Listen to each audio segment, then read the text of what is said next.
describes this picture as a story that proceeds from the bottom up. You can take it in at a glance, but it also proceeds from the bottom up.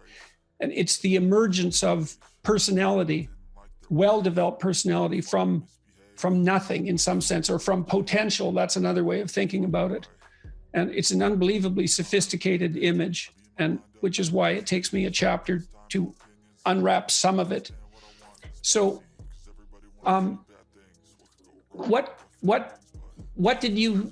was the experience for you of working on this image?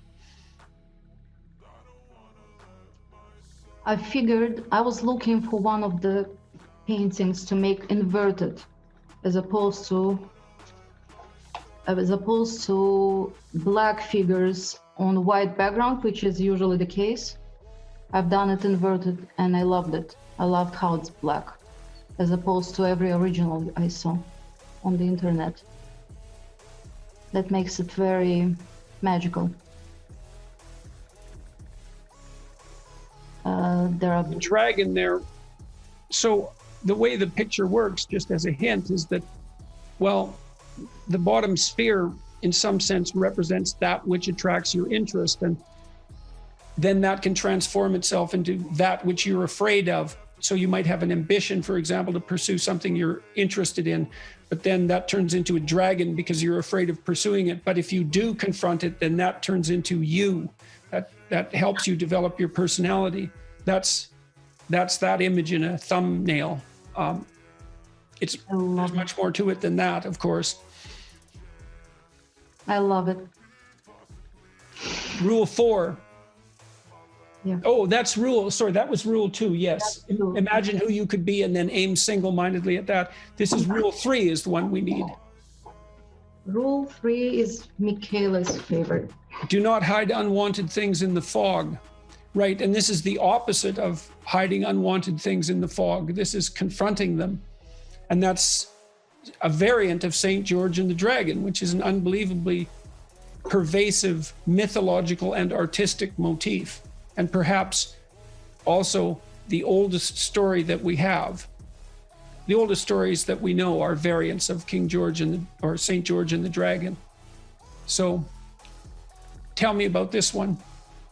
That was difficult because there were too many items that shouldn't look separated, although the woman should be separated. So what I've done is using a fabric of hers and fabric of his, flying into the same direction, and that's the connecting point. Castle should be separated, so I wasn't worried about the castle, but the dark sky and the dragon work in Sure. 45 degrees, yeah? Right, absolutely. So the mass of the dragon and the mass of the sky are balanced against the figure of the rider. Mm-hmm. Yeah. And that gives it a symmetry across the from the top left corner to the bottom right corner. Yeah, absolutely. Draw a line there, it's symmetrical across that axis. And the castle had to be there, and the dragon had to be there, and the woman had to be there. All those elements are crucial. And so this is what you do when you don't hide things in the fog. You confront them and you free something of value as a consequence. That's one of the most magnificent discoveries of human beings that human beings have ever made. And images like this are an attempt to make that conscious, to serve they're a guide to a particular kind of action in the world. That's the voluntary confrontation with things you don't understand and that you are afraid of. And the promise that something of extreme value will emerge as a consequence of that, even though it looks dire initially and can be. I mean, this is no joke, because if you go off to fight dragons, there's always the possibility that you'll die or worse. And that's a real possibility. It's not something that can be hand-waved away with any amount of psychological nonsense, let's say. These are real battles, not merely psychological battles. Rule 4, please stop me too if there's anything else you want to say about any of these images. I really want to hear what you have to say. Rule 4, notice that opportunity lurks where responsibility has been abdicated. Atlas. Mm-hmm. And there's 3 women in the background. Why? That was part of your suggestion. So I have to say why. You have to say why. Mm-hmm. Well, I would say that to the degree that men are properly shouldering their load, then women can rejoice and play in the background. Mm-hmm. Mm-hmm. Which is not to say that all women do is rejoice and play. No one lives like that. But it's very difficult to rejoice and play when responsibility remains unshouldered. So,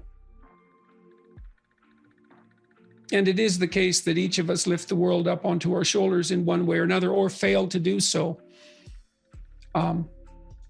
It's a terrible burden, but it's a meaningful one. Rule 5. We did rule 5. Sorry, go ahead. I've made it theatrical. If you see on top, it's like a part of the scene that makes sense more.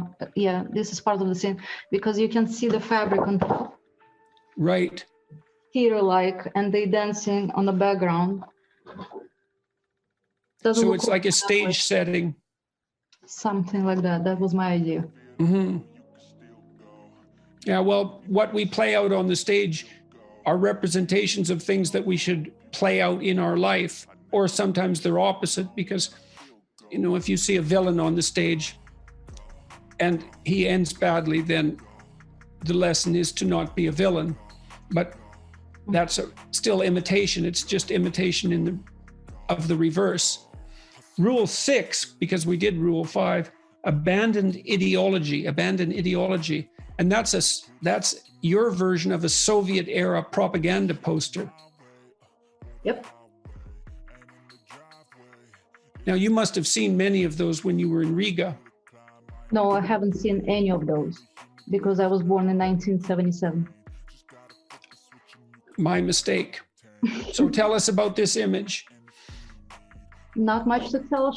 I wanted her to look mean, cruel, bitter, just like the women I saw in Riga in 1977. The women looked like that, Russian women. Why? Why they were bitter? I guess we're thinking that it had something to do with ideology. And its terrible grip, the terrible grip that ideology had on, well, certainly the people in